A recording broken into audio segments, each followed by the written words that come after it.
السلام عليكم ورحمة الله وبركاته. إن الحمد لله نحمده ونستعينه ونستغفره ونعوذ بالله من شرور أنفسنا وسيئات أعمالنا. من يهده الله فلا مضل له ومن يضلل فلا هادي له. وأشهد أن لا إله إلا الله وحده لا شريك له وأشهد أن محمدا عبده ورسوله الذي أرسله الله بالحق بشيرا ونذيرا وداعيا إلى الله بإذنه وسراجا منيرا.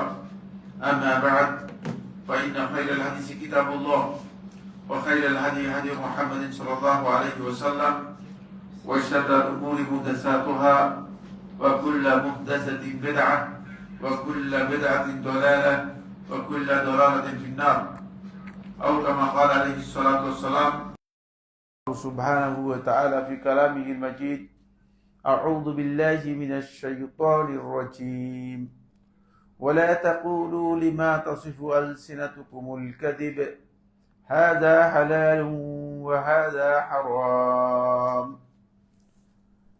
عن عائشة رضي الله تعالى عنها أنها قالت: قال رسول الله صلى الله عليه وسلم: من عمل عملا ليس عليه أمرنا فهو رد أخرجه مسلم في الصحيح। সম্মানিত আজকের জুমাবারের এই গুরুত্বপূর্ণ মজলিসুল জিকির উপস্থিত দিনী ভাই বোনেরা, অনলাইনের মাধ্যমে যারা আমাদের প্রোগ্রামে অংশগ্রহণ করছেন, সম্মানিত দিনী ভাই বোনেরা, শুরুতে আল্লাহ রাব্বুল আলামিনের অসংখ্য শুকরিয়া, আলহামদুলিল্লাহ, যে আল্লাহ সুবহানাহু ওয়া তাআলা আমাদেরকে জুমাবারের অত্যন্ত গুরুত্বপূর্ণ একটি সময়ে খুবই গুরুত্বপূর্ণ একটি বিষয় নিয়ে আলোচনায় অংশগ্রহণ করার তৌফিক দিয়েছেন। এজন্য আল্লাহ রাব্বুল আলামিনের শুকরিয়া আদায় করি, আলহামদুলিল্লাহ। আপনারা জানেন যে আমরা সালাফদের মানহাজ নিয়ে অনেক লম্বা একটি আলোচনা আপনাদের সামনে শুরু করেছি।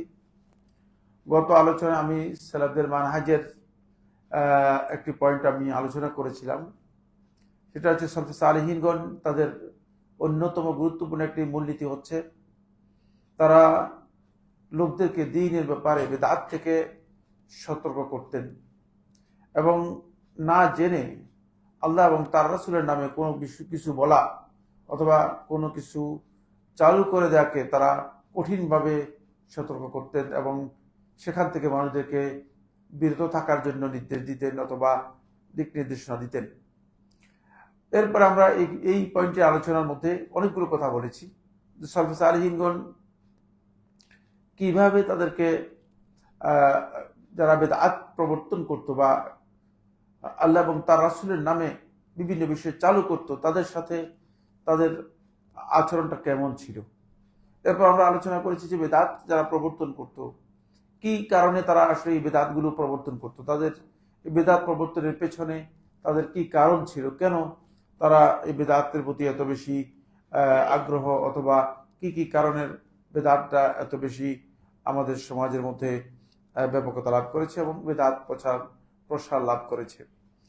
এরপর আজকে যে বিষয়টি আমি আলোচনা করবো সেটা হচ্ছে যে আসলে এই যে বিদআত যেগুলো রয়েছে দ্বীনের মধ্যে নতুন করে সংযোজন করা অথবা আল্লাহ এবং তার রাসূলের নামে এমন কোনো বিষয় বা বিধান চালু করে দেয়া যেটা আল্লাহ এবং তার রাসূল আমাদেরকে করতে অথবা পালন করতে বলেন নেই, এই যে কাজটি, এই কাজটির কিছু উসুল আছে। মানে যে উসুলগুলো আল্লাহ রাসূল সাল্লাল্লাহু আলাইহি ওয়াসাল্লাম হাদিসের মাধ্যমে আমাদেরকে জানিয়ে দিয়ে গেছেন, সেই উসুলগুলোর ভিত্তি কি এবং সেই উসুলগুলো কি যেগুলো আমাদের জানা খুবই দরকার। এই উসুলের ভিত্তিতেই মূলত এটাকে চিহ্নিত করা হয়ে থাকে। এই উসুলের ভিত্তিতেই আমরা এই বিদআতগুলো সম্পর্কে মূল পরিচয় বা প্রকৃত পরিচয় আমরা লাভ করতে পেরেছি। এর মধ্যে সর্বপ্রথম যেই উসুলটি হচ্ছে সেটা হলো এই যে ইবাদত পালনের ক্ষেত্রে সুন্নাহর নির্দেশনার বাইরে হুলু বা বাড়াবাড়ি করা। ইবাদত পালনের ক্ষেত্রে সুন্নাহর একটা নির্দেশনা আছে, প্রত্যেকটা ইবাদতের ব্যাপারে সুন্নাহর একটা সুনির্দিষ্ট নির্দেশনা আছে, কিন্তু ওই নির্দেশনা বাদ দিয়ে অতিরিক্ত গুলু বা বাড়াবাড়ি করা এটাকে নিজের আবেগের জায়গা থেকে মানে অনেক বেশি বাড়াবাড়ি করা, বাড়িয়ে নেওয়া, এটা হচ্ছে মূলত এই একটা মূলনীতি। এই মূলনীতির কারণে মূলত এই বেদাতটা আমরা দেখতে পাচ্ছি এবং এ ধরনের বেদাতগুলো মানুষের মধ্যে চালু হয়েছে। এই মর্মে সহি বুখারী এবং মুসলিমের হাদিস, আনাস ইবনে মালিক রাদিয়াল্লাহু তাআলা বর্ণনা করেন। সহি বুখারী এবং মুসলিমের হাদিস, বুখারী 4776 নম্বর হাদিস, মুসলিম 1401 নম্বর হাদিস।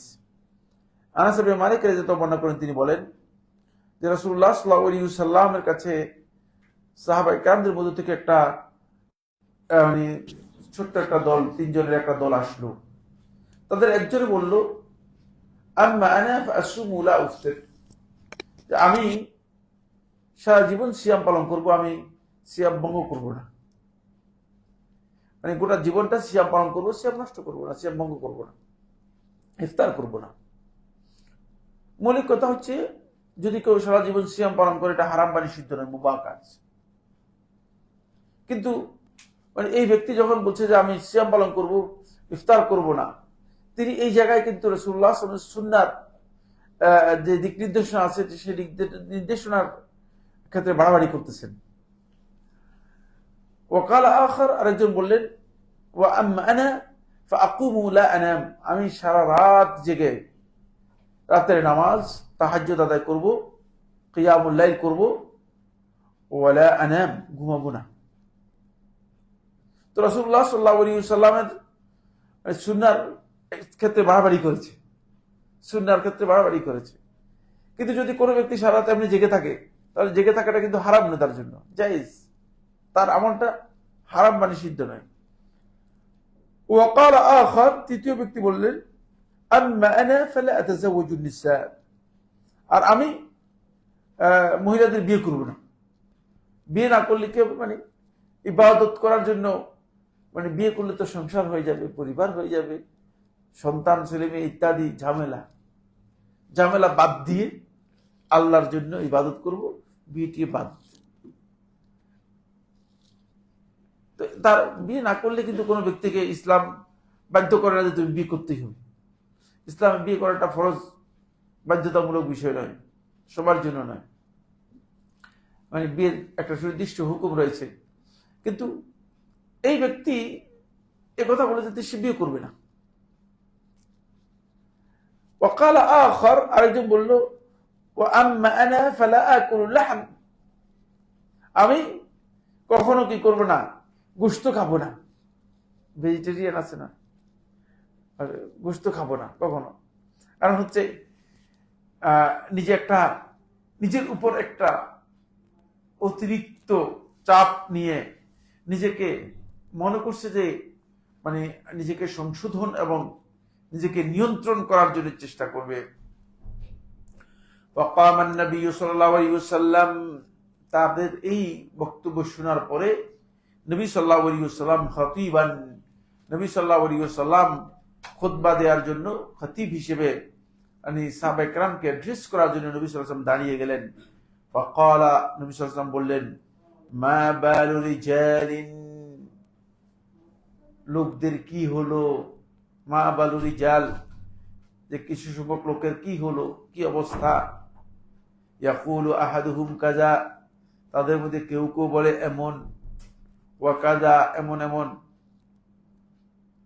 তারা এমন এমন বলে কেন, কেউ এই কথা বলে, কেউ এই কথা বলে, এরকম এরকম কথা শুনি কেন আমি। লাকিন্নি, আর আমি জানিয়ে দিচ্ছি আমার অবস্থানটা, আমার স্ট্যান্ডটা হচ্ছে এই জায়গায়, লাকিন্নি আসুমু ওয়া উফতির, আমি সিয়াম পালন করি এবং সিয়াম ভঙ্গ করি। মাঝে মধ্যে সিয়াম পালন করি, মাঝে মধ্যে সিয়াম ভঙ্গ করি। ওয়া আকুমু ওয়া আনাম, আমি রাত্র জেগে ইবাদত করি, আবার রাত্রে কিছুক্ষণ ঘুমাইব, রাত্র জেগে ইবাদত করি, আবার রাত্রে কিছুক্ষণ ঘুমাইব। ওয়া আতাজাওয়াজুন নিসা, আমি নারীদের বিবাহ করি। ওয়া আকুলুল লাহাম, এবং গোশতও খাই। আমার স্ট্যান্ডটা হচ্ছে এই, আমার সুন্নাহটা হচ্ছে এটা। ফামান রাগিবা আন সুন্নতি, সুতরাং যে ব্যক্তি আমার সুন্নত থেকে মুখ ফিরিয়ে নিল, ফামান রাগিবা যে মুখ ফিরে নিল আন সুন্নতি, আমার সুন্নত থেকে, ফালাইসা মিন্নি, সে আমার দলভুক্ত হতে পারবে না, সে আমার দলভুক্ত নয়। এই যে হাদিস রাসূলুল্লাহ সাল্লাল্লাহু আলাইহি ওয়াসাল্লামের, এই হাদিস একেবারে স্পষ্ট একটি মূলনীতি দিয়ে দিয়েছে। সেটা হচ্ছে এই যে আল্লাহ রাসূল সাল্লাল্লাহু আলাইহি ওয়াসাল্লামের সুন্নতের ক্ষেত্রে কোন ব্যক্তি তার মন গড়া বাড়াবাড়ি যদি করে, তাহলে তার এই কাজ ইসলাম কি করবে না, অনুমোদন দেবে না, বরং এটা সুন্নাহ পরিপন্থী হবে এবং এটাই বেদাত হয়, বেদাতের মূল আসল। এবং মানুষের মধ্যে এটাই কাজ করেছে বেশি। লোকই মনে করে থাকেন যে রাসূলুল্লাহ সাল্লাল্লাহু আলাইহি ওয়াসাল্লাম করছেন, ঠিক আছে, আমরা একটু বেশি করি।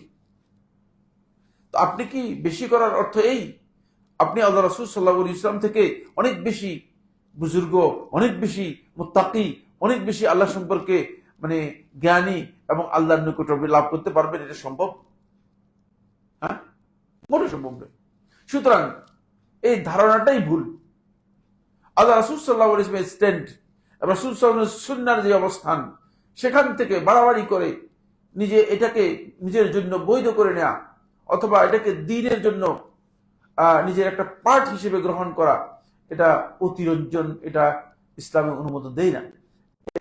এটাই ইসলামের রাসূলুল্লাহ সাল্লাল্লাহু আলাইহি ওয়াসাল্লাম এই জায়গায় নিষেধ করে দিয়েছেন। এখানে বাড়াবাড়ি করার কোনো সুযোগ নেই, বাড়াবাড়ি করার কোনো সুযোগ নেই। সুন্নাহ থেকে বেড়ে গিয়ে, আগ বাড়িয়ে গিয়ে যারা নিজেদের মন গড়া ইবাদত তৈরি করার চেষ্টা করবে, সেটা ইবাদত তো হবেই না, বরং ফালাইসা মিন্নি বলেছেন, আমার দলভুক্তি হবে না। অথচ তার এই কাজগুলো কি? তাদের এই কাজগুলো বৈধ, এই কাজগুলো বৈধ। এই হাদিসের মধ্যে অনেকগুলো মৌলিক শিক্ষা রয়েছে, খুব গুরুত্বপূর্ণ, যে শিক্ষাগুলো আমাদের জানা দরকার। প্রথম বিষয় হচ্ছে যেটা, সেটা হলো এই সাহাবায়ে কেরাম যে কথাগুলো বলেছেন, সাহাবায়ে কেরামদের যে বক্তব্যগুলো এসেছে, এই সাহাবায়ে কেরামদের বক্তব্যগুলো তাদের ইজতিহাদ অনুযায়ী তারা বলেছেন। কিন্তু তারা আল্লাহ রাসূল সাল্লাল্লাহু আলাইহি ওয়াসাল্লামের সুন্নাহ সম্পর্কে জেনে বলেছেন। এই কারণে রাসূলুল্লাহ সাল্লাল্লাহু আলাইহি ওয়াসাল্লাম তাদের এই বক্তব্যকে ইনকার করেছেন। যদি রাসূলুল্লাহ সাল্লাল্লাহু আলাইহি ওয়াসাল্লামের এই সুন্নাহ সম্পর্কে না জানতেন, তাহলে তাদের ইজতিহাদের ব্যাপারে রাসূলুল্লাহ সাল্লাল্লাহু আলাইহি ওয়াসাল্লাম ইনকার করতেন না। তারা জানতেন যে রাসূলুল্লাহ সাল্লাল্লাহু আলাইহি ওয়াসাল্লামের সুন্নাহ হচ্ছে এটা, কিন্তু তারপরেও তারা নিজেদের আবেগ দিয়ে কি করেছেন, কিছু ইজতিহাদ করে একটু বেশি করতে চাইছেন, একটু অতিরিক্ত করতে চেয়েছেন। এটা হলো আরেকটি কারণ। আরেকটি বিষয় এই হাদিসের মধ্যে স্পষ্ট হয়েছে, সেটা হলো এই রাসূলুল্লাহ সাল্লাল্লাহু আলাইহি ওয়াসাল্লাম যখন অ্যাড্রেস করেছেন, রাসূলুল্লাহ সাল্লাল্লাহু আলাইহি ওয়াসাল্লাম তাদের কাউকে ডেকে ডেকে এই কথা বলেন না যে তুমি এই কথা বলেছো, তুমি এই কথা বলেছো, তুমি এই কথা বলেছো। এটাও কিন্তু আমাদের জানতে হবে। আমরা আসলে মানুষদের বক্তব্যের যখন অপনোদন করি, কোন বক্তব্যের বিষয়ে আমরা যখন রদ করি, খণ্ডন করি অথবা প্রতি উত্তর দেই, তখন প্রতি উত্তরটা ঝগড়া করার জন্য দেই, তার সাথে বিবাদ বাঁধানোর জন্য দেই। এটি মূর্খতাপূর্ণ আচরণ, এটি মূর্খতাপূর্ণ আচরণ। এতে আমার টার্গেট হয় ইসলাহ বা নসিহত নয়, আমার টার্গেট হয় নিজেকে বড় করা অথবা তাকে হেয় করা। এটা ইসলামী পদ্ধতি নয়। আপনি কি মনে করেন আল্লাহ রাসূল সাল্লাল্লাহু আলাইহি ওয়াসাল্লামের চেয়ে ইসলাহ এবং নসিহতের দিকে এই পৃথিবীতে কোন ব্যক্তি এর চেয়ে শ্রেষ্ঠ হতে পারে? প্রশ্নই আসে না। তারপরে রাসূলুল্লাহ সাল্লাল্লাহু আলাইহি ওয়াসাল্লাম সাহাবায়ে কেরামদেরকে ডেকে ডেকে একজন একজন করে বলেন না, যাই তুমি এই কথা বলছো কেন, তুমি এই কথা বললা কেন? বললেন যে মা বালু রিজাল, লোকদের কি হলো। দেখেন, এখানে ভাষার উপস্থাপনার যেই গুরুত্ব, এটা বুঝতে হবে। রাসূলুল্লাহ সাল্লাল্লাহু আলাইহি ওয়াসাল্লাম এমন ভাবে অ্যাড্রেস করলেন, এমন ভাবে বিষয়টা তুলে ধরলেন, যাতে করে সবাই বুঝতে পারে যে এটা আসলে যাদেরকে বলছে তারাও নিতে পারে, আর যাদের এই ব্যাপারে ভুল ধারণা আছে তারাও সংশোধন হতে পারে। এই জন্য একসাথে দুইটাই কি হয়ে গেল, সংশোধন হয়ে গেল। কিন্তু কানে কানে গিয়ে যদি শুধু একজনকে ধরতেন, তাহলে বাকিদের সংশোধন কি হতো না, কাজ হতো না। এটা আল্লাহ রাসূল সাল্লাল্লাহু আলাইহি ওয়াসাল্লামের হাদিসের এই জ্ঞানটা আমাদেরকে এখান থেকে নিতে হবে। এটা আমাদেরকে কি করতে হবে, সেই জ্ঞান নিতে হবে। এরপরে যে এখানে একটি বিষয় খুবই গুরুত্বপূর্ণ, সেটা হলো এই ইসলামী শরীয়তে কোনো বিষয় যদি হালাল করে দেওয়া হয় থাকে, বৈধ করে দেওয়া হয় থাকে, এই বৈধ বস্তুকে স্বাধীনভাবে কোনো ব্যক্তির এখতিয়ার নেই যে তিনি ওই বৈধ বস্তুকে নিজের উপর হারাম করে নেবেন, এটাকে তাআব্বুদ মনে করে, ইবাদত মনে করে, যতক্ষণ পর্যন্ত শরিয়া এর অনুমোদন দেবে না। শরিয়ার অনুমোদন থাকলে তাহলে তার জন্য সেটাকে হারাম করা বৈধ, বা এটাকে নিজের জন্য মানে এটাকে বাদ দেওয়া বৈধ। কিন্তু শরিয়ার অনুমোদন ছাড়া হালাল বিষয়কে ইবাদত হিসেবে তাআব্বুদান এটাকে হারাম করা, ইবাদত মনে করে ইবাদত হিসেবে এটাকে হারাম করা, এটা আল্লাহ রাসূল সাল্লাল্লাহু আলাইহি ওয়াসাল্লামের এই হাদিসের দিক নির্দেশনার পরিপন্থী, এবং রাসূলুল্লাহ সাল্লাল্লাহু আলাইহি ওয়াসাল্লাম এদিকে এই হাদিসের মধ্যে ইঙ্গিত দিয়েছেন। এরপরে 4 নম্বর যে পয়েন্টটি হাদিস থেকে, সেটা হলো রাসূলুল্লাহ সাল্লাল্লাহু আলাইহি ওয়াসাল্লাম বলেছেন, ফামান রাগিবা আন সুন্নতি। দেখেন, সুন্নাত কিন্তু রাসূলুল্লাহ সাল্লাল্লাহু আলাইহি ওয়াসাল্লামের মিসওয়াক করার সুন্নাত নিয়ে আলোচনা চলছে না। রাসূলুল্লাহ সাল্লাল্লাহু আলাইহি ওয়াসাল্লামের মাথার মধ্যে একটু দিবেন কি দিবেন না, এই সুন্নাত নিয়ে আলোচনা চলছে না। আপনি সুন্নাত বলতে রাসূলুল্লাহ সাল্লাল্লাহু আলাইহি ওয়াসাল্লাম লাউ খেয়েছেন, লাউ খাওয়ার সুন্নাত নিয়ে আলোচনা চলতেছে না। এটা ওই সুন্নাত নিয়ে আলোচনা চলতেছে যে সুন্নাতটা হচ্ছে আল্লাহ রাসূল সাল্লাল্লাহু আলাইহি ওয়াসাল্লামের হিদায়াতের মানদণ্ড। এখান থেকে যদি সরে যান, এখান থেকে যদি বিচ্যুত হন, তাহলে আপনি দিন থেকেই সরে যাবেন। সুতরাং সুন্নাত ব্যাপক অর্থবোধক শব্দ, ব্যাপক অর্থবোধক নির্দেশনা, এবং সুন্নাত ব্যাপকভাবে আল্লাহ রাসূল সাল্লাল্লাহু আলাইহি ওয়াসাল্লামের গোটা হাদিকে, রাসূলুল্লাহ সাল্লাল্লাহু আলাইহি ওয়াসাল্লামের গোটা দিক নির্দেশনাকে, গোটা হিদায়াতকে পুরোটাকেই শামিল করে। তাই এখানে রাসূলুল্লাহ সাল্লাল্লাহু আলাইহি ওয়াসাল্লাম স্পষ্ট করে বুঝিয়ে দিয়ে দিয়েছেন যে ফামান রাগিবা আন সুন্নতি, যে আমার সুন্নত থেকে মুখ ফিরিয়ে নেবে।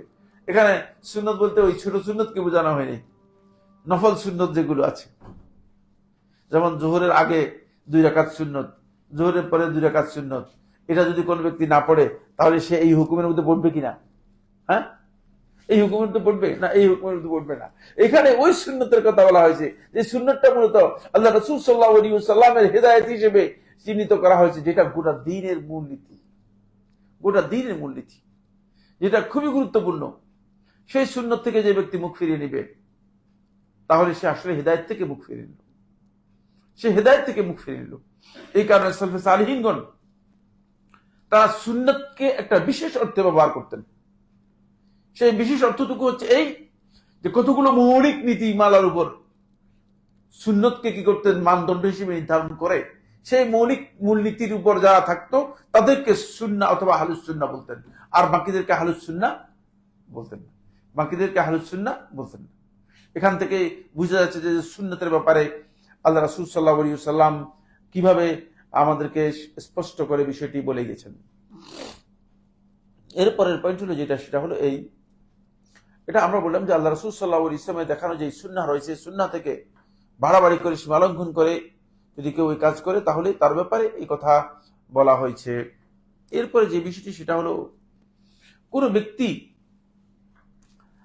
রাসূলুল্লাহ সাল্লাল্লাহু আলাইহি ওয়াসাল্লামের যেই দেখানো যেই সুন্নাহ বা তরিকা আছে, এর থেকে বাইরে গিয়ে যদি সে মনে করে যে মানে ওই কাজটা তার ইবাদত অথবা আল্লাহ তাআলার নৈকট্য লাভ করার উপায় হবে, তাহলে এই কাজটাও ইসলামী শরীয়তের মধ্যে বেদাতের মূলনীতির মধ্যে পড়ে যাবে, এবং এটা ইসলামী শরীয়ত অনুমোদন দেবে না। এই হাদিসটি সহিহ বুখারী, হাদিস নম্বর 4776 নম্বর হাদিস, না 6326 নম্বর হাদিস, 6326 নম্বর হাদিস। আব্দুল্লাহ ইবনে আব্বাস রাদিয়াল্লাহু আনহু বর্ণনা করেন, তিনি বলেন, আন্না নবী সাল্লাল্লাহু আলাইহি ওয়াসাল্লাম রাআ রাজুলান, আন্না নবী সাল্লাল্লাহু আলাইহি ওয়াসাল্লাম রাআ রাজুলান, এক ব্যক্তিকে রাসূলুল্লাহ সাল্লাল্লাহু আলাইহি ওয়াসাল্লাম দেখলেন, কাঈমান ফি শামসি, একেবারে রৌদ্রের মধ্যে দাঁড়িয়ে আছে। দেখলেন যে রৌদ্রের মধ্যে কি দাঁড়িয়ে আছে। এটা মানে এখনকার সময়ের কথা নয়, এটা রাসূল সাল্লাল্লাহু আলাইহি ওয়াসাল্লাম দেখছেন মানে কি ওই সময়ের কথা, কিন্তু এখনো এটা প্রচলন আছে। দেখেন, এখনো কিন্তু প্রচলন আছে। এখনো একদল লোক তাদের কালচারের মধ্যে তারা নিজেদের আত্মশুদ্ধি এবং আত্মপরিবর্তনের জন্য তারা মনে করে থাকে যে মানে নফসকে আপনি যত কষ্ট দিতে পারেন ততই আত্মশুদ্ধি হবে। কতক্ষণ নফসকে রৌদ্রের মধ্যে রাখবেন, কতক্ষণ নফসকে পানির মধ্যে রাখবেন, কতক্ষণ নফসকে বরফের মধ্যে রাখবেন আত্মশুদ্ধির জন্য। এই বেচারা কি করেছে যে একেবারে প্রচন্ড রৌদ্রের মধ্যে দাঁড়িয়ে আছে। ফাকালা মা হাযা, রাসূলুল্লাহ সাল্লাল্লাহু আলাইহি ওয়াসাল্লাম দেখে বললেন, মা হাযা, কি ব্যাপারটা, কি কারণ কি, মা হাযা, এটা কি ব্যাপার? ক্বালু, সাহাবায়ে কেরাম বললেন, হাযা আবু ইসরাইল, এই হচ্ছে ইসরায়েলের বাপ, এর নাম হচ্ছে কি, ইসরায়েলের বাপ, লোকটা যে ইসরায়েলের বাপ, ওটা হাযা আবু ইসরাইল নাযারা আন ইয়াকুমা ফিশ শামসি, মান্নত করেছে যে সে রৌদ্রের মধ্যে, সূর্যের তাপের মধ্যে দাঁড়িয়ে থাকবে, ওয়ালা ইয়াস্তাযিল, আর ছায়া নিবে না, ছায়া আসবে না, ছায়ায় বসবে না, ওয়ালা ইয়াতাকাল্লাম, কথাও বলবে না, ওয়া ইয়াসুম, এবং সিয়াম পালন করবে। কয়টা মান্নত করেছে? চারটা। কয়টা মান্নত করেছে? চারটা। একটা হলো, প্রথম হলো রৌদ্রের মধ্যে দাঁড়িয়ে থাকবে, প্রচন্ড রৌদ্রের গরমের মধ্যে দাঁড়িয়ে থাকবে। 2, যেটা আসলে ছায়া নেবে না। 3, কথা বলবে না। 4, রোজা রাখবে। ফাকালা, রাসূলুল্লাহ সাল্লাল্লাহু আলাইহি ওয়াসাল্লাম বললেন, মুরহু, তাকে নির্দেশ দাও, মুরুহু, তাকে নির্দেশ দাও, ফালিয়াজলিস, বসে যান, সেজন্য বসে, বলে এগুলো যেন না করে, মানে সে সূর্যের মধ্যে গিয়ে দাঁড়িয়ে থাকার তার দরকার নেই, এসে যেন বসে। ওয়ালিয়াস্তাজিল, ছায়ার মধ্যে আসে যেন বসে। ওয়ালিয়াতাকাল্লাম, এবং কথা যেন বলে। ওয়াল ইউতিম্মা সাওমাহু, এবং তার সিয়ামটা যেন পরিপূর্ণ করে। এই হাদিস শব্দ খুব কম, কিন্তু হাদিসের মধ্যে অনেক মৌলিক বিধান রয়েছে, মৌলিক বিধান রয়েছে। দেখেন, রাসূলুল্লাহ সাল্লাল্লাহু আলাইহি ওয়াসাল্লাম কয়েকটা বিষয়ে তাকে নির্দেশ দিয়েছেন, সবটাই বৈধ। যেগুলো বলেছে, সূর্যের মধ্যে দাঁড়াতে কেউ নিষেধ করছে? কোরআন হাদিসে কোথাও নিষেধ আছে? হ্যাঁ, নিষেধটা কোন জায়গায় আসছে? নিষেধটা আছে সে যেহেতু এটাকে ইবাদত মনে করে নিজের জন্য তৈরি করে নিয়েছে, বুঝতে পেরেছেন? সুন্নাহ থেকে বের হয়ে এটাকে কি করতেছে? ইবাদত বানানোর জন্য চেষ্টা করতেছে, সুন্নাহ থেকে বের হয়ে গিয়ে, ফলে এটা নিষেধ হয়ে গিয়েছে। নাহলে এমনি যদি আপনি কাজ করতে গিয়ে মনে করেন পুরো দিন আপনি রৌদ্রের মধ্যে থাকেন, আপনাকে কেউ নিষেধ করবে না, এটা হারামও হবে না। আর রৌদ্রের মধ্যে আপনি থাকলে নিষিদ্ধ কিছুই নেই, কিন্তু যেহেতু সেটাকে ইবাদত হিসেবে মানে পালন করার বিধান হিসেবে নিয়েছে, ফলে রাসূলুল্লাহ সাল্লাল্লাহু আলাইহি ওয়াসাল্লাম এটা নিষেধ করে দিয়েছেন। এই কাজগুলো বৈধ হলেও এই কাজগুলো ইবাদত নয়, খুব ভালো করে খেয়াল করুন। ইবাদত না হওয়ার কারণে এগুলো মানত হিসেবে পূরণ করা জায়েজ নেই। সুতরাং একটা জিনিস স্পষ্ট হয়ে গেছে, কোন বিষয় যদি শরিয়া বৈধ হয়ে থাকে, কিন্তু শরিয়া যদি সেটাকে ইবাদত হিসেবে চিহ্নিত না করে, তাহলে সেটাকে মান্নত হিসেবে পালন করা হারাম, জায়েজ নেই। রাসূলুল্লাহ নিষেধ করেছেন। যেমন আপনি কি করলেন? মানত করলেন আমি কারোর সাথে কথা বলবো না, তাহলে আপনাকে কি করতে হবে? কথা বলতে হবে, এবং আপনার এই মানতটা বাতিল, মানটা কি হয়ে যাবে? বাতিল হয়ে যাবে, মানতটা ঠিক হবে না। এই জন্য রাসূলুল্লাহ সাল্লাল্লাহু আলাইহি ওয়াসাল্লাম বলেছেন ওয়ালিয়াতাকাল্লাম, সে যেন কথা বলে, সে যেন কথা বলে। কারণ হচ্ছে তার এই মানটা সঠিক হয় নাই, মানটা বাতিল হয়ে গেছে। শুধু এক জায়গায় শুদ্ধ হয়েছে, যেহেতু সিয়াম বৈধ, সিয়ামের ব্যাপারে যে মানত করেছে, সিয়াম পালন করা বৈধ, ফলে রাসূলুল্লাহ সাল্লাল্লাহু আলাইহি ওয়াসাল্লাম তাকে বলেছে ওয়ালিয়ুতিম্মা সাওমাহু, সে যেন তার সিয়ামটা পূর্ণ করে, সে যেন তার সিয়াম পূর্ণ করে। সিয়াম পূর্ণ করে এই জন্য বলা হয়েছে যেহেতু এটা ইবাদত, আর ইবাদতের ক্ষেত্রে মানত করা বৈধ, এবং এই মানত পালন করাটাও কি বৈধ। সুতরাং সে ইবাদতটা করতেও পারবে, মানত পালন করতে পারবে। এটা দ্বিতীয় মূলনীতি, সেটা হচ্ছে এই, মানে সুন্নাহ থেকে বের হয়ে গিয়ে কিছু বিষয়কে নিজে ইবাদত হিসেবে বানিয়ে নেওয়া নিজের জন্য, এগুলো বিদআতের সাথে জড়িত, এবং এগুলো আল্লাহ রাসূল সাল্লাল্লাহু আলাইহি ওয়াসাল্লাম কঠিনভাবে নিষেধ করে দিয়েছেন, কঠিনভাবে রাসূলুল্লাহ সাল্লাল্লাহু আলাইহি ওয়াসাল্লাম নিষেধ করে দিয়েছেন। মূলনীতির মধ্যেই আল্লাহ রাসূল সাল্লাল্লাহু আলাইহি ওয়াসাল্লাম এটা নিষেধ করেছেন। এরপরে হচ্ছে আল্লাহ রাসূলের অনুসরণ যেখানে অপরিহার্য, সেই অনুসরণ থেকে বের হয়ে গিয়ে মানে নিজে মন গড়া একটা মানে অনুসরণ তৈরি করা, নিজের মন গড়া একটা কাজ করা, কাজটাকে নিজের ইচ্ছা মতো করা, এটাও সুন্নাহ পরিপন্থী, এবং এটাও বিদআতের মধ্যে অন্তর্ভুক্ত হবে। আবু বুরদা ইবনে নিয়ার, এই সাহাবী আল্লাহ রাসূল সাল্লাল্লাহু আলাইহি ওয়াসাল্লামের, এটা সহিহ বুখারী হাদিস, সহিহ বুখারী ও মুসলিমের হাদিস, এই কোরবানির পশু জবাই করার নিয়ম হচ্ছে, ইমাম যখন সালাত শেষ করবে এবং ইমামের কোরবানি এর পরে লোকেরা কি করবে, কোরবানি করবে। এটা হচ্ছে বিধান। এ সকাল বেলায় কি করে দিয়েছে, কোরবানির পশু জবাই করে দিয়েছে, সালাতের আগেই কোরবানির পশু জবাই করে দিয়েছে। তখন রাসূলুল্লাহ সাল্লাল্লাহু আলাইহি ওয়াসাল্লাম বলেছে, শাতুকা শাতুল লাহম, তোমার এই জবাইটা মানে গোশতের জন্য হয়েছে, কোরবানির জন্য হয়। দেখছেন, জবাই তো করছে, ঠিক না? জবাই তো করেছে, হলো না কেন? ওই যে আনুগত্যের অনুসরণের ব্যাপার আছে। অনুসরণটা কি করেছে, ইগনোর করেছে। অনুসরণটাকে ইগনোর করার কারণে তার এটা আর কি হয়নি, কোরবানি হয়নি। কিন্তু সে আসলে কোরবানি করেছে। জবাই করার উদ্দেশ্য কি, আল্লাহর জন্যই জবাই করেছে, কিন্তু কাজে আসলো না। কেন কাজে আসে নাই? কাজে আসে না এই জন্য, যেহেতু অনুসরণটাকে বাদ দিয়েছে। কোন ব্যক্তি যদি অনুসরণকে বাদ দিয়ে থাকে, তাহলে তার এটা গ্রহণযোগ্য হবে না। এই সকল ক্ষেত্রে মূলত বেদাতের এই যে সকল ক্ষেত্র, এই সকল ক্ষেত্রে মূলত দ্বীনের মধ্যে বিভ্রান্তি করে এই যে বেদাত, এর আশ্বাস হচ্ছে, এর মূল ভিত্তি মানে যেটার উপর ফাউন্ডেশন করা হয়েছে, সেটা হচ্ছে আল কাউলু আলাল্লাহি বিলা ইলম, আল্লাহর নামে না জেনে কথা বলা। আসলে যারাই এগুলো করতেছে, বেদাত আবিষ্কার করে বেদাত প্রচলন করতেছে, যেমন আল্লাহ আল্লাহ আল্লাহ আল্লাহ জিকির করা।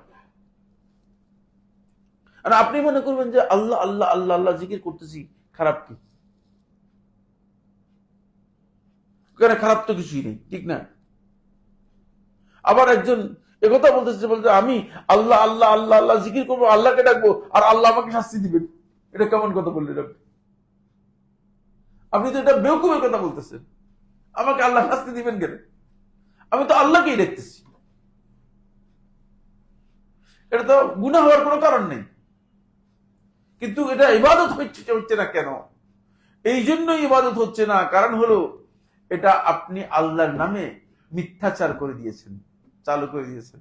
আল্লাহ আপনাকে বলেন এটা করতে, আল্লাহ এটাকে করতে, এই কাজটা আল্লাহ আল্লাহ করতে আপনাকে বলে নেই। আল্লাহ তাআলা কোনটা জিকির কোনটা জিকির নয় সেগুলো আমাদেরকে জানিয়ে দিয়েছেন।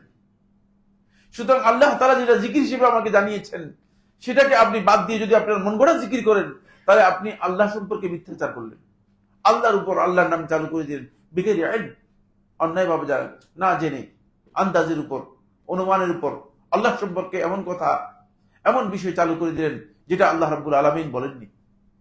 আল্লাহ সম্পর্কে এই ধরনের কথা বলা, এটা অপরাধের দিক থেকে এত ভয়ঙ্কর অপরাধ যে আল্লাহ রাব্বুল আলামিন কোরআনে কারীমের মধ্যে সূরাতুল আরাফের 33 নম্বর আয়াতের মধ্যে বলেছে এটা শিরকের সমপর্যায়ের অপরাধ। সূরা আল আরাফ আয়াত নম্বর 33, এটা আল্লাহ সুবহানাহু ওয়া তাআলা শিরকের সমপর্যায়ের অপরাধ হিসেবে আখ্যায়িত করেছেন। সুতরাং আল্লাহ রাব্বুল আলামিন সম্পর্কে এই ধরনের কথা বলার কোন সুযোগ আল্লাহ রাব্বুল আলামিন দেননি। আরেকটি বিষয় হচ্ছে, সেটা হলো এই দ্বীনের ব্যাপারে মন গড়া হালাল হারামের ফতোয়া দেয়া। এটা এখন ব্যাপক হয়ে গেছে। এই ব্যাপকতা এমন হয়ে গেছে যে অধিকাংশ লোকই,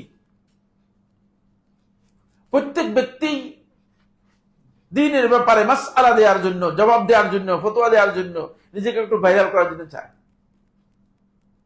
বলে তিনি আসলে কি মাসআলা জানেন কিনা, আসলে কি এই বিষয়ে তার জ্ঞান আছে কিনা, এটাকে তিনি তোয়াক্কা করেন না। তিনি মনে করেন যে একটা মাসআলা দিয়ে দিলেই হলো। এই ধরনের হালাল হারামের ফতোয়া দেওয়াটা, এটা আল্লাহর নামে মিথ্যাচার করার সমান। এটা যদি কোনো ব্যক্তি, ইমাম মালিক রাহমাতুল্লাহ বলেছেন, যদি কোনো ব্যক্তি কোন একটা মাসআলায় না জেনে সেটাকে ফতোয়া দিয়ে বলে যে হালাল, এরপরে পরবর্তী জানার পরে দেখলো যে এটা হালাল, জানার পরে দেখলো কি বলছো কি হালাল, তাহলে সে কবিরা গুনাহ করল। কেন কবিরা গুনাহ করল কে বলতে পারবে? হ্যাঁ, যেহেতু সে অনেক বড় অপরাধ করেছে, না জেনে বলেছে। তার বক্তব্য শুদ্ধ হলেও কবিরা গুনাহ করল। আল্লাহ সম্পর্কে না জেনে বলাটা এত ভয়ঙ্কর বিষয়। আমাদের মধ্যে অধিকাংশ লোকেরই আল্লাহ তাআলা সম্পর্কে বলার ব্যাপারে এই ভয়টুকু অন্তর মধ্যে নেই। এই ভয়টুকু অন্তরের মধ্যে নেই। তিনি মনে করতেছেন যে আমি আন্দাজ অনুমানের উপর খেয়াল করেই একটা কিছু বলে দিলাম। উচিত হচ্ছে প্রত্যেকটা বিষয় সম্পর্কে বিদ্যুৎ তার কাছে জানা। এমনকি ভারতবর্ষের সুপরিচিত মুহাদ্দিস শেখ আব্দুল হক দেহলভী রহমতুল্লাহ আলাইহ, তিনি তার একটা কিতাব রয়েছে মিজানুল আখবার, এখানে আপনারা কেউ পড়েছেন কিনা?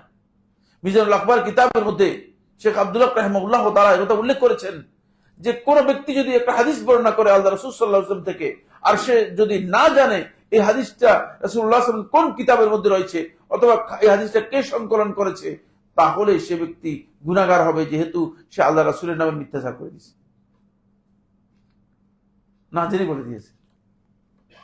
এখন তো অধিকাংশ লোককে আপনি জিজ্ঞেস করেন, হুজুর হাদিস বলতেছে, জুমার নামাজের পরে যদি হুজুরকে জিজ্ঞেস, হুজুর আপনি যে চারটা হাদিস বলছেন এই হাদিসগুলো কোন কোন কিতাবের মধ্যে আছে, যদি বলতে পারে হুজুরের পায়জামা খুলে যাবে, কাপড় চোপড় নষ্ট হয়ে যাবে, কিন্তু মানে বলতে পারবে না। একটা মানে কোন মোটে পড়ে আসেনি, মোটেও দেখে আসেনি, মোটেও দেখে আসেনি, মোটেও মানে উদ্দেশ্য খারাপ। এটা গুনার কাজ। কিন্তু এটাকে আমরা, হ্যাঁ আপনি বলবেন যে আমি জানি, জানি যথেষ্ট নয়, আপনি বিষয়টা কনফার্ম হতে হবে, নিশ্চিত হতে হবে। কারণ আপনি আল্লাহর নামে বলতেছেন, আপনি বিষয়টা এত কঠিন আপনি চিন্তা করেন। কারণ শেখুল ইসলাম ইবনুল কাইয়্যিম রাহিমাহুল্লাহ তাআলা বলতেছেন যে এরা সবাই আল্লাহর পক্ষ থেকে মানুষের খাতায় সিগনেচার করতেছে। চিন্তা করছেন? ইন্না লিল্লাহি ওয়া ইন্না ইলাইহি রাজিউন। আমার আপনি প্রেসিডেন্টের নামে আপনি সিগনেচার করেন, আমি সিগনেচার করব, আপনি করবেন? হ্যাঁ করবে? অসম্ভব, কোনদিন সম্ভব না। কারণ আপনি বিশাল মানে মানে সমস্যার মধ্যে পড়ে যাবেন, বিশাল সমস্যার মধ্যে। আর আপনি আল্লাহ তাআলার পক্ষ থেকে মানে মানুষের কাছে এটা তাওকীদ মানে সিগনেচার করে বলে দিচ্ছেন, মানে জানিয়ে দিচ্ছেন আপনি মানে আল্লাহর পক্ষ থেকে, কিভাবে বলতেছেন? অথচ আপনি এটা জানেনই না যে এটা আসলে কি আল্লাহ তাআলা বলছেন কিনা এটা নিশ্চিতই হন নাই। এই জন্য খবরদার, এই যে বিদআত গুলো আমাদের সমাজের মধ্যে ছেয়ে যাওয়ার কারণ হচ্ছে এই যে এখানে। আজকে যদি আমরা আলেমদেরকে মানে আলেমরা যদি এই বিষয়ে গুরুত্ব দিত, এই বিষয়ে সতর্কতা অবলম্বন করত, তাহলে কিন্তু বেদাত এমনিতেই কমে যেত, বেদাত এমনি কমে যেত। কারণ আপনি যখন আলেমকে জিজ্ঞেস করবেন যে ভাই এটা যে বলতেছেন আপনি সূত্র দেন যে কোন সূত্রে, কোন বইয়ে, কোন আলেমে অথবা কোন কিতাবে, কোন হাদিস থেকে মানে এটা জায়েজ রয়েছে, তাহলে কি তিনি আসলে এই কথা বলতেন? 5 ওয়াক্ত সালাতের নিয়ত নির্ধারণ করে নেওয়া হয়েছে, আছে কি নাই? হ্যাঁ নিয়ত আছে, মানে মক্তবগুলোতে বিভিন্ন জায়গায় পড়াচ্ছে, মুখস্থ করাচ্ছে, বইয়ের মধ্যে কিতাব কোন কিতাবের মধ্যে নেই, কিন্তু ছোট ছোট ছুটি ছুটি বইয়ের মধ্যে পাওয়া যায়, নিয়ত মুখস্থ করতেছেন। এখন এই যে নিয়ত মুখস্থ করতেছেন, এই নিয়তগুলো আসলো কোত্থেকে? কে আবিষ্কার করলো? কে আপনাকে এই নিয়তগুলো মানে আপনাকে শিক্ষা দিল? কোথা থেকে আসলো? যদি আপনি জিজ্ঞেস করেন যে কোন কিতাব থেকে আনলেন, রাসূলুল্লাহ সাল্লাল্লাহু আলাইহি ওয়াসাল্লামের কোন হাদিস পেয়েছেন কিনা, কোথা থেকে আনলেন, ক্লিয়ার হয়ে যাবে। তারা বলবে যে না এগুলো তো আসলে হাদিসের মধ্যে নেই। তো যদি না থাকে তাহলে আপনি কেন এটাকে দ্বীন হিসেবে গ্রহণ করতেছেন? কেন এটাকে ইবাদত হিসেবে নিচ্ছেন? এটাকে আপনি ইবাদত হিসেবে নেওয়ার কোনো প্রয়োজন নেই, ইবাদত হিসেবে গ্রহণ করার কোনো বৈধতা এখানে নেই। এরপরে যে পয়েন্টটি নিয়ে আমরা আলোচনা করবো সেটা আরো গুরুত্বপূর্ণ। বেদাতের এই মৌলিক মূলনীতিগুলো যদি আমরা না বুঝি, তাহলে আমরা বেদাতটাকে কি করতে পারবো না, বেদাতের যে ভয়াবহতা সেটা আমরা উপলব্ধি করতে পারবো না। এরপরে যে বিষয়টি সেটা হলো এই যে আমাদের আলেমদের যারা আছে এদের মধ্যে এই বেদাতের প্রবণতা এবং আল্লাহ এবং তার রাসূলের নামে না জেনে অন্যায়ভাবে ফতোয়া এবং বক্তব্য দেওয়ার এই প্রবণতা তাদের মধ্যে সুনির্দিষ্ট কিছু কারণে ব্যাপকতা লাভ করেছে, যেটা তাদের কারণে সাধারণ মানুষের ক্ষতিগ্রস্ত হয়েছে। কারণ বেদাত গ্রামের মানুষ আবিষ্কার করে নাই, সাধারণ পাবলিক আবিষ্কার করে নাই, মসজিদের ইমাম সাহেব অথবা খতিব অথবা মুয়াজ্জিন আবিষ্কার করেছে।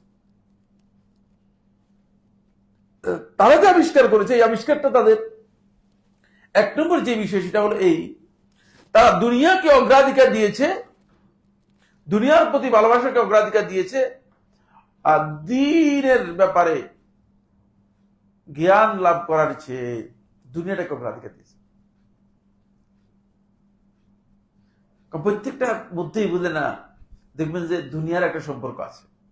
কারণ একটা মিলাদের মধ্যে 500 টাকা। এখন মানে যদি 5টা মিলাদ পড়তে পারে 2500 টাকা, তিনি মনে করছেন যে খারাপ কি, এটা তো ভালো একটা ইনকাম। এরপরে এক একটা তাবিজি কারো কাছ থেকে 500, কারো কাছ থেকে 5000। এর জন্য না কোনো সরকার রেট দিয়েছে, না কোনো এজেন্সি রেট দিয়েছে, না কোনো কোম্পানি রেট দিয়েছে, এটা যেমন খুশি তেমন নিয়ে যাচ্ছে, যেমন খুশি তেমন নিয়ে যাচ্ছে। ফলে এটা একটা বড় ধরনের ব্যবসা। প্রত্যেকটা জিনিসের মধ্যে দুনিয়া আলা দীনিহিম, নিজেদের দ্বীনের উপর দুনিয়াকে তারা অগ্রাধিকার দিয়েছে। ফলে তারা আল্লাহ এবং তার রাসূলের নামে মিথ্যাচার করতে অসুবিধা নেই। দুনিয়ার মতলব বাস। আপনার কাছে মনে হচ্ছে, দেখলে মনে হচ্ছে যেন মাথার মধ্যে পাগড়ি, এত বড় দাড়ি, এত সুন্দর হুজুর, মনে হচ্ছে যেন মানে আসমান থেকে কিছুক্ষণ আগে নেমে আসছে এক বড় ফেরেশতা আর কি। আসলে কিচ্ছু না, শয়তান হয়েছে, মানে ছবি চেহারা এসছে ভালো, মানে ভিতরে পুরোটাই শয়তান, ভিতরে পুরোটাই শয়তান। কারণ সে দুনিয়াটাকে অগ্রাধিকার দিয়েছে। অধিকাংশ লোকের কোনো চাকরি নেই, কিন্তু এক একজনের আপনি জীবন যাপন দেখলে আপনি নিজে বলবেন যে কি ব্যাপারটা কি, কোনো চাকরি নেই, কোনো চাকরি নেই। জীবন যাপন দেখলে আপনি বলবেন যে ব্যাপারটা কি। একবার মানে আমি একটা ছোটখাটো আলহামদুলিল্লাহ বড় চাকরি করি, ছোটখাটো বড় বলছি মানে তো চাকরিটা আমার স্ট্যান্ডার্ডে ভালো বড় চাকরি, বুঝতে পেরেছি। মানে আমার মতো এরকম ছোট মানুষ মানে এত বড় চাকরি করার কথা না। মানে ছোট, এই জন্য বলছি ছোটখাটো বড় চাকরি করি, মানে এই স্ট্যান্ডার্ডে আমি বড় চাকরি করি। এরপর আপনারা দেখছেন যে এটা হচ্ছে আমার মোবাইল, বাংলাদেশের তৈরি। হচ্ছে আমার মোবাইল বাংলাদেশের তৈরি, বুঝতে পেরেছেন। আরেকজন লোক মানে 3 ক্লাসের একটা মাদ্রাসার মোহতামিম আসছে, দেখলাম যে 16 প্রো, বুঝলেন না, এটা কি কয় আইফেলের মানে মোবাইল তার। আমি তার দিকে তাকাই আর আমার মোবাইল দিকে তাকাই, তার দিকে তাকাই আমার মোবাইল দিকে তাকাই। আমি চিন্তা করি যে মানে কিভাবে এই টাকা কোত্থেকে আসে, কিভাবে কোথা থেকে। আপনারা তো বলবেন যে কেউ তাকে হাদিয়া দিয়ে দিয়েছে, মানে শুধুমাত্র তাকে মোবাইল হাদিয়া দেওয়ার জন্য মানুষ বসে রয়েছে, শুধু এই কাজের জন্য। মোবাইলটা হাদিয়া ধরলাম, বাকিগুলো বাকি তাদের জীবন যাপনের স্টাইল সবটাই।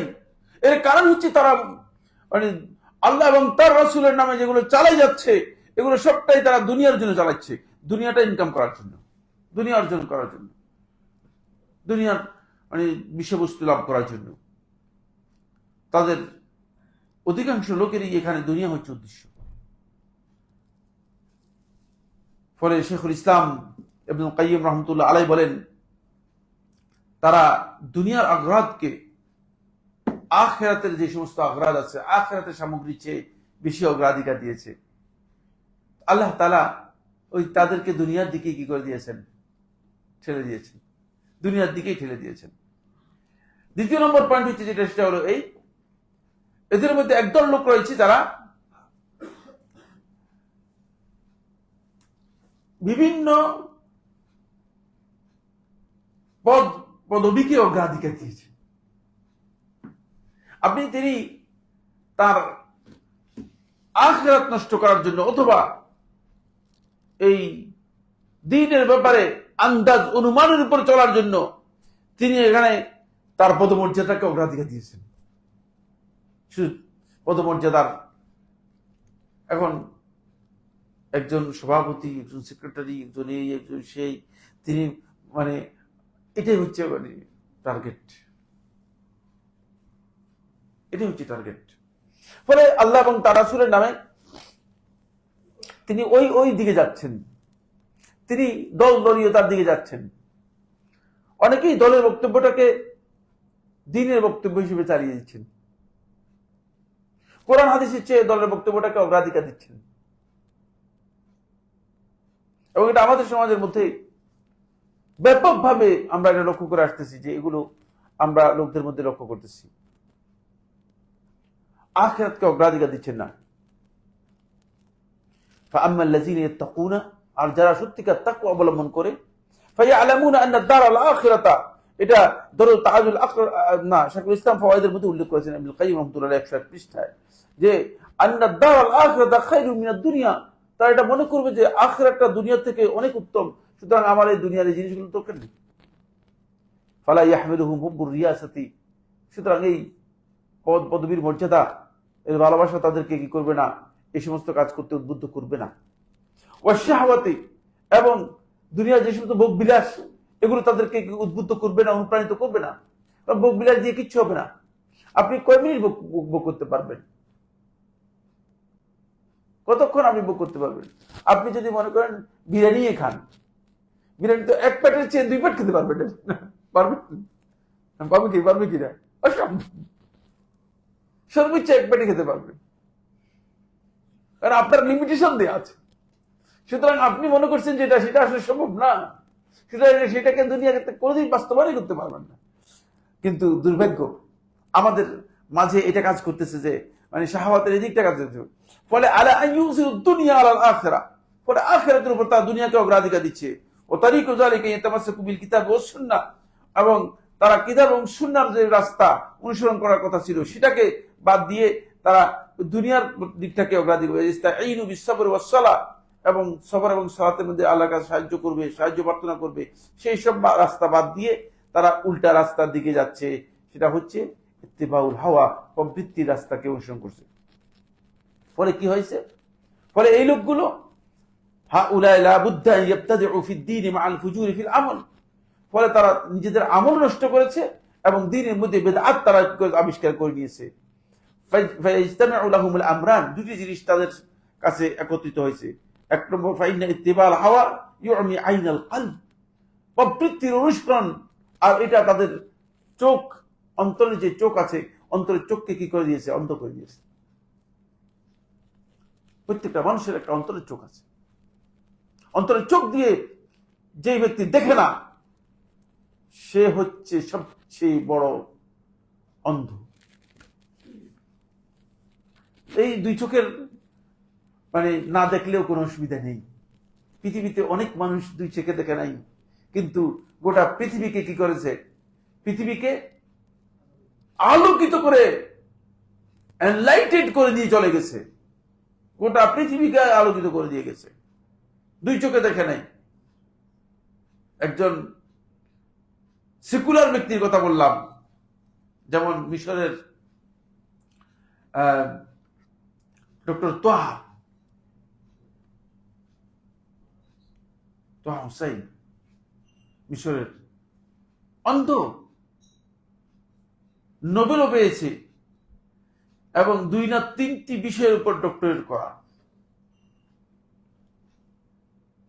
এবার একজন আলেমের কথা বললাম, মানে এই শতাব্দী সর্বশেষ আমাদের শেখ আব্দুল আজিজ আব্দুল্লাহ আলা শেখ, যে সৌদি আরবের সর্বোচ্চ গ্র্যান্ড মুফতি, এই কিছুদিন আগে যে মারা গেলেন, অন্ধ ছিলেন, কিন্তু তারাবিহের সালাতের মধ্যে নিজে একা কোরআন খতম করতেন রমজান মাসে, তারপরে শেষ রাত্রে কিয়ামুল লাইলের মধ্যেও নিজে একা কোরআন খতম করতেন, ইমামতি করতেন। তার পেছনে পুরো মসজিদ ভরপুর, এবং সৌদি আরবের সর্বোচ্চ যারা দায়িত্বশীল আছেন, সর্বোচ্চ যারা আমির ওমারা আছেন, তারা সালাত আদায় করত। আমি রমজান মাসে একটি সময় সেখানে সালাত আদায় করেছি তার পেছনে। তিনি একা আদায় করতেন।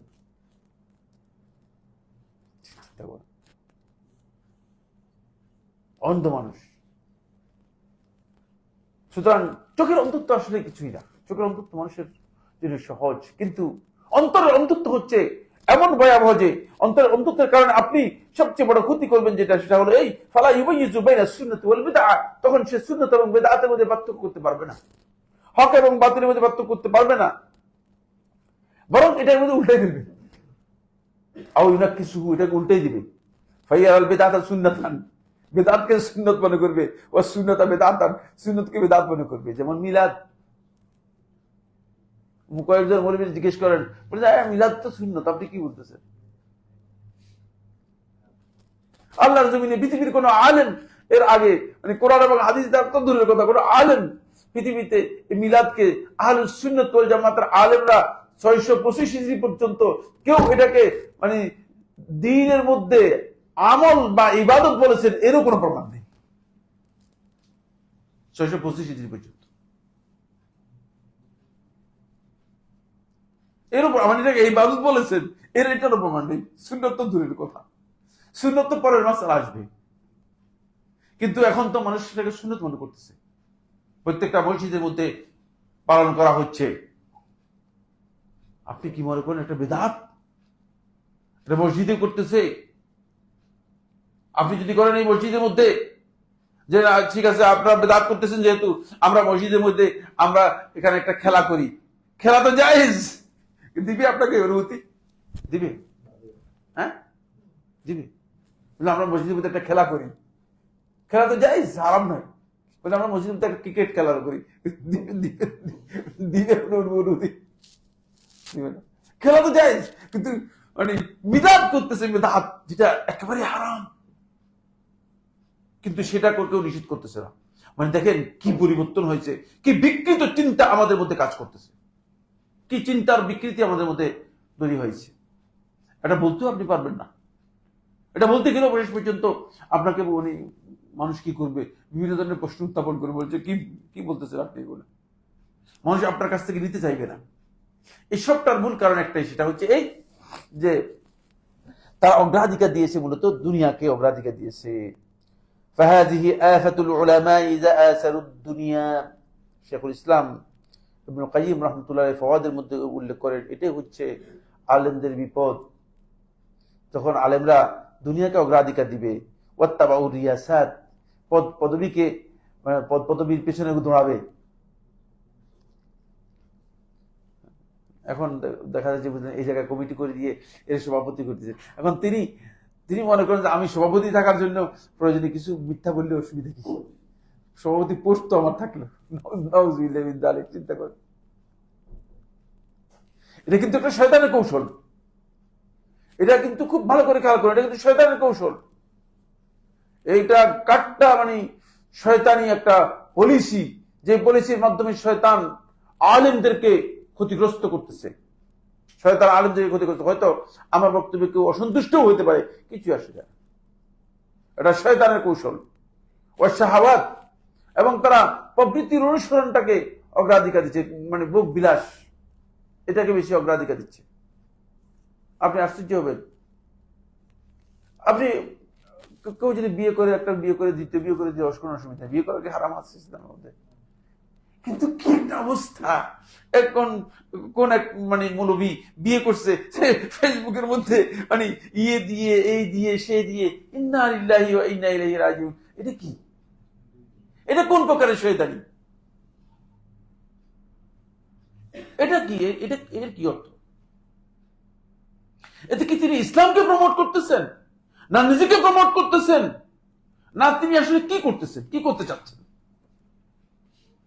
তিনি তো এর মাধ্যমে আসলে মানে সবটারই ক্ষতি করতেছেন, সবকিছুরই ক্ষতি করতেছেন, না বুঝার কারণে, জ্ঞান না থাকার কারণে নির্বোধের মতো আচরণ, নির্বোধের মতো আচরণ। এটা কোন অর্থ হইতে পারে? অর্থহীন বিষয়। আমাদের সমাজের মধ্যে ওই যে আলেমদের বোঝেন না, তাদের মধ্যে এই জিনিসগুলো এখন বেশি বেশি অগ্রাধিকার পেয়ে গিয়েছে।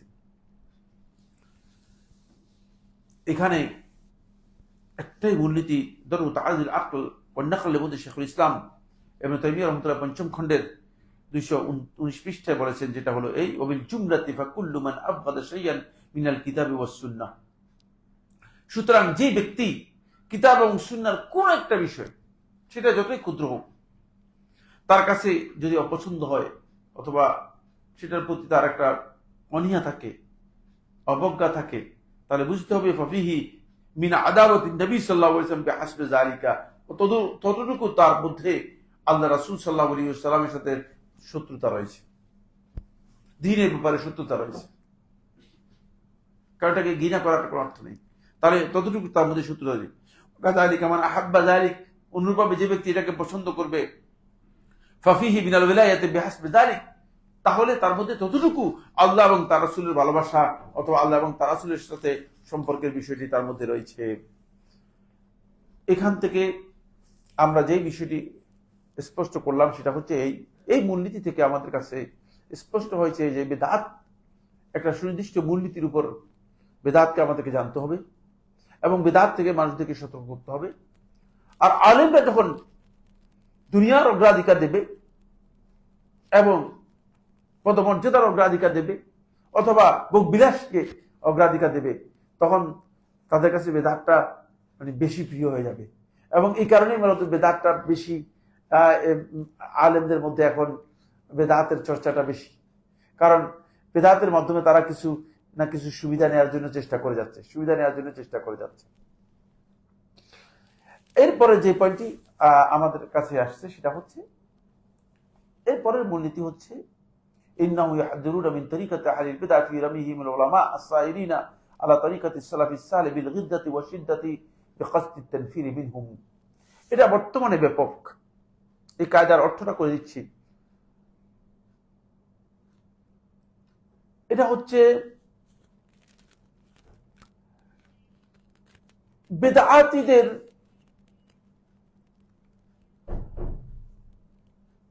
এই তরিকা বা এই পদ্ধতি থেকে সালফে সালিহিনগণ মানুষদেরকে সতর্ক করতেন, মানুষদেরকে সাবধান করতেন। সেটা হচ্ছে বেদাতীরা যারা সালফে সালিহিনের তরিকার উপর চলেন, সালাফদের মানহাজের উপর চলেন, অথবা সহিহ আকীদা এবং মানহাজের উপর যারা চলেন, কোরআন এবং হাদিসের অনুসরণের উপর যারা চলেন, ওই সমস্ত আলেমদের ব্যাপারে বেদাতীদের একটি মূলনীতি হচ্ছে বেদাতীরা এদেরকে কট্টরপন্থী, এক্সট্রিম, সীমা লঙ্ঘনকারী, এদেরকে বিভিন্ন ধরনের তোকমা, বিভিন্ন ধরনের এদেরকে টেগ লাগানোর জন্য চেষ্টা করেন, এটা থেকে সতর্ক করতে। এটা বর্তমানে ব্যাপক। কিছু সংখ্যক লোক আমাদের সমাজের মধ্যে এখন বের হয়েছে, যারা মনে হয় যেন অফিসিয়াল দায়িত্ব নিয়ে আসছে, কেউ যেন তাদেরকে নিয়োগ দিয়েছে এই কাজের জন্য, যে আলেমদের সম্পর্কে কিভাবে একটা তকমা লাগিয়ে দেওয়া যায়, কিভাবে আলেমদের একটা টেগ লাগিয়ে দেওয়া যায়। উদ্দেশ্য কি? বিকাসদি তানফির মিনহুম, আলেমদের কাছ থেকে মানুষদেরকে সরিয়ে নেওয়ার জন্য। অনেকগুলো গ্রুপ তৈরি হয়েছে, যাদের কাজই হচ্ছে, এখন একদল বের হয়েছে ইসলামিক স্কলার, তাদের কাজ হচ্ছে সেটা হলে তারা কোরআন হাদিসের কথাগুলোকে নিজেদের মন মতো করে সাজাই বলে, আল্লাহর বক্তব্য তার বক্তব্য দিয়ে কি করে দিয়ে মিশ্রণ করে সাজাই বলে। ফলে মানুষ এটাকে খুব বেশি খায়, খুব বেশি পছন্দ করে। মাঝে মাঝে কি করে দেয়, মাঝে মাঝে আস্তে আস্তে করে এর মধ্যে সোয়াবিন ঢুকাই দেয়। কি সোয়াবিন ঢুকাই দেয়? আলেমদের সম্পর্কে কটূক্তি অথবা আলেমদের ব্যাপারে বিদ্রুপাত্মক বক্তব্য ঢুকাই দেয়। ফলে তাদের অনুসারীদের অধিকাংশই তারা সালাত আদায় করে, তারা সিয়াম পালন করে, তারা সহিহ আকীদার কথাও বলে, তারা মসজিদে গিয়ে নামাজ আদায় করে থাকে, বাট অধিকাংশই আমি দেখেছি এরা আলেম বিদ্বেষী, আলেমদের প্রতি তাদের বিদ্বেষ। এই বিদ্বেষটা কেন আলেমদের প্রতি তাদের? এর কারণ হচ্ছে তারা ওই আলেমদের সম্পর্কে তাদেরকে এইভাবেই তৈরি করা হয়েছে, আলেমরা এরা কিচ্ছু না। আলেমদের থেকে দূরে সরানো উদ্দেশ্য হচ্ছে আলেমদের থেকে দূরে সরানো।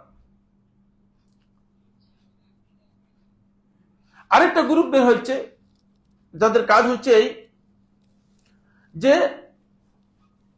আলেমদের মধ্যে যারা সুন্নাহর অনুসারী, সহি বক্তব্য যারা দিয়ে থাকে কোরআন হাদিসের, তাদের থেকে তানফির করার জন্য, তাদের থেকে মানুষকে সরানোর জন্য তাদেরকে বলে যে না, বলছে উনার বক্তব্য শুনবেন না, উনার বক্তব্য এক্সট্রিম।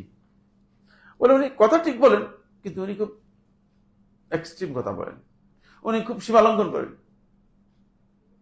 উনি কঠোর মানুষ, কঠিন মানুষ। অথবা কোন একটা গ্রুপের সাথে টেক লাগাই দেওয়ার জন্য চেষ্টা করেন, কটূক্তি করেন, যেমন ওলামা ও সুন্নাহ সম্পর্কে বিরূপ মন্তব্য করা, আলেমদের থেকে মানুষদেরকে সরিয়ে নেওয়ার জন্য। দুই হচ্ছে ওলামা ও সুন্নাহ সম্পর্কে কটূক্তি করা। একজন আমাকে বলতেছে যে আপনারা তো শেখ আব্দুল আজিজ বাজ রহমতুল্লাহ সম্পর্কে শুনেছেন, সৌদি আরবের গ্র্যান্ড মুফতি ছিলেন, দীর্ঘ লম্বা সময় শেখ রাহমাহুল্লাহ তাআলা অনেক বড় জ্ঞানীদের মধ্যে একজন,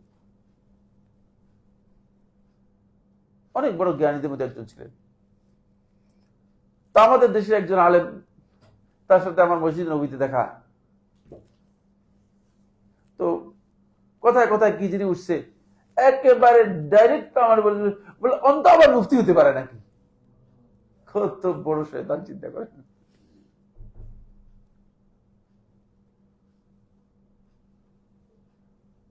আমি তাতে বললাম যে শুনেন, অন্ত সাহাবি হয় কিনা, তা তো অসুবিধা নেই, যদি সাহাবি হতে পারে মুফতি হতে অসুবিধা কোথায়? সাহাবীর মর্যাদা তো সর্বোচ্চ মর্যাদা।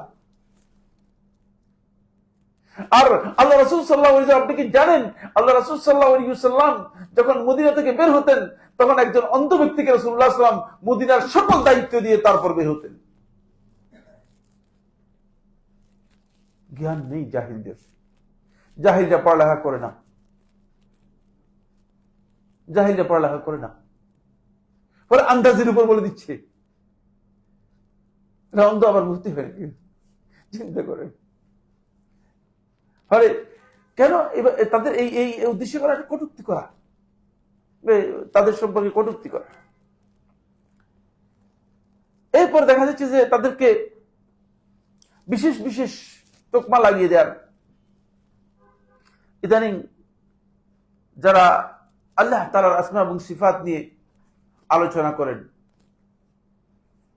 আল্লাহ রাব্বুল আলামিন আসমা এবং সিফাতের বিষয়টি আহলুস সুন্নাহ ওয়াল জামাতের মূল যে আকীদা, এই আকীদার সাথে আপনারা জানেন যে যারা দ্বিমত পোষণ করেছে, জাহমিয়া সম্প্রদায়, মুতাজিলা সম্প্রদায়, আশারী সম্প্রদায়, মাতুরিদি সম্প্রদায়, মানে এদের সকলেরই জোটবদ্ধ বক্তব্য হচ্ছে যে এরা দেহবাদী।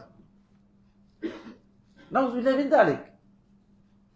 এরা জানেই না যে আসলে আল্লাহ তাআলার সিফাত সাব্যস্ত করার বিষয়ে দেহের কোনো সম্পর্ক নেই, এটা জানেই না। এবং এই নিয়ে দেখবেন যে লোকদের মধ্যে একটা বিশাল মানে মূর্খতার মানে ব্যাপক মানে ছড়াছড়ি হচ্ছে। এরা তো আল্লাহকে দেহ বানিয়ে দিচ্ছে। মুফতি সাহেব তিনি বলতেছেন যে বলে কোনদিন আল্লাহ তাআলার হাত থাকতে পারে না, আল্লাহ তাআলার হাত হতেই পারে না। আরে আল্লাহ তাআলার হাত হতে পারে না কি না পারে, এটা কি তোমার কাছ থেকে গ্রহণ করবে নাকি আল্লাহর কাছ থেকে গ্রহণ করবেন? কার কাছ থেকে নিবেন আপনারা বলেন তো? কার কাছ থেকে নিবেন? তো আল্লাহর কাছ থেকে নিলে আল্লাহ তাআলা বলতে বাল ইয়াদাহু মাবসুতাতানি, আল্লাহর দুই হাত রয়েছে প্রশস্ত সম্প্রসারিত। আল্লাহ তাআলা তো ক্লিয়ার বলে দিয়েছেন তার দুই হাত রয়েছে আল্লাহ তাআলা। সুতরাং আপনি আল্লাহ সম্পর্কে এই মুফতির কথা কিভাবে নিতে পারেন? আন্দাজে একটা কথা বলে দিল, আল্লাহ তাআলার হাত সাব্যস্ত করবেন। কেন সাব্যস্ত করবেন না? বলে সাব্যস্ত করলে তাহলে মানুষের হাতের মতো। আরে গাধা, আল্লাহ তাআলার হাত সাব্যস্ত কি আমি মানুষের মতো বলতেছি? মানুষের মতো না, কোন মাখলুকাতের কোনো কিছুর সাথে আল্লাহ তাআলার কোনো সিফাতের কোনো সম্পর্ক নেই, কোনো সাদৃশ্য নেই। মাখলুকাতের কোনো কিছুর সাথে এটাকে সম্পৃক্ত করা হয়নি, মাখলুকাতের সাথে এটার কোনো মিল নেই। সুতরাং এটা আল্লাহ তাআলার সিফাত সাব্যস্ত করা হচ্ছে, এটাও বুঝে না। দেহবাদী এগুলো সাব্যস্ত করে দিচ্ছে। দেহবাদী এগুলো অনেকে বুঝে না, আবার বুঝতে পেরেছে। এখন আরেক দল আছে বলছে যে এদেরকে নাম নাম দিয়েছে মাদখালি। মাদখালি এটা আবার বাংলাদেশে কিছু বুঝে কিছু বুঝে না, বেশি কম সংখ্যক লোক আপনারা বেশিরভাগই বুঝেন না, ঠিক না? মাদখালি বেশিরভাগই বুঝেন না। আপনারা যারা ফেতনার মধ্যে আছেন তারা বুঝবেন, মানে ফেতনার মধ্যে যারা আছেন তারা বুঝবে, আর যারা ফেতনার বাইরে আছে তারা বুঝবে না। বলছে মাদখালি। মাদখালি আবার কি? মানে এমন একটা অবস্থা হয়েছে যে মানে কোন রকম একজনকে টেক লাগাই দিতে পারলেই, তার বিরুদ্ধে কিছু কথা বলতে পারলেই, কোন রকম একজনকে মানে মানে আন্দাজে একটা কথা বলতে পারলেই, মানে অমুকে বলে দিচ্ছে সুরুরি, অমুকে বলে দিচ্ছে মাদখালি, অমুকে বলে দিচ্ছে এই, এগুলো সমস্ত নির্বুদ্ধির কাজ। এবং আমি বলছি একেবারে স্পষ্ট করে আজকের এই বক্তব্যের মধ্যে বলছি, যুবকদের মধ্যে যারা এই কাজগুলো করতেছে তারা সত্যিকার অর্থে হেদায়েতভ্রষ্ট, তারা হেদায়েতের উপর নেই। তাদের অন্তর পরিচ্ছন্ন হওয়া দরকার। তাদের অন্তরের মধ্যে আমি মনে করে থাকি যে ত্রুটি রয়েছে। কারো সম্পর্কে না জেনে কোনো বক্তব্য দেয়া এর চেয়ে জঘন্যতম অপরাধ আর কিছু নেই, ধারণামূলক বক্তব্য দেয়া। এক নম্বর হচ্ছে যে ইয়াকুম ওয়াদন ফাইন্না দন আকযাবুল হাদিস, ধারণা করে বক্তব্য দেয়া, এটা হচ্ছে এটা মিথ্যা কথা, অন্যের উপর মিথ্যা আরোপ করা, এটা ভয়